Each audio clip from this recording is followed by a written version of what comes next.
I was waiting Roni ভাই আর phone দেয় না। এবং আমি যে খুব ইজিলি ঢুকে গেছি, ইজিলি দম করছি তা না।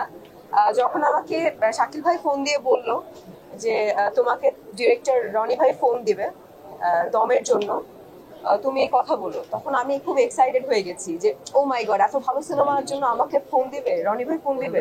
ওকে ঠিক আছে, আই ওয়াজ ওয়েটিং রনি ভাই আর ফোন দেয় না, কবে ফোন দিবে। যখন ফোন দিল তখন আমাকে বললো যে ঠিক আছে, তোমার একটা অডিশন লাগবে। আমি বলছি অডিশন, যে মানে যেই জিনিসই নেন আমি আমি এক পায়ে রাজি আছি, but I want to do দম।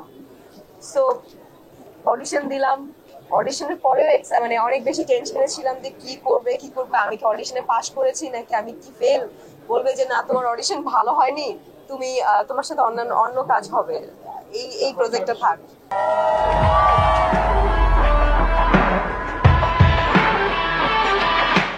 তারপর অডিশনটা তিনটা ছিল, একটা উইদাউট গেট আপ, একটা উইথ গেট আপ, আর একটা হচ্ছে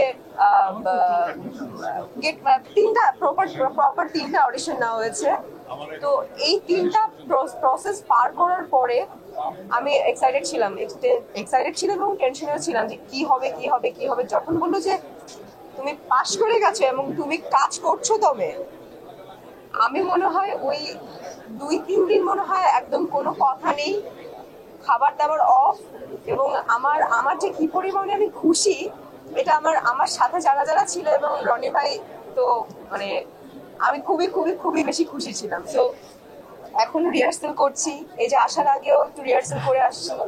তো জার্নিটা আমার খুব ভালো লাগছে, খুব বেশি ভালো লাগছে।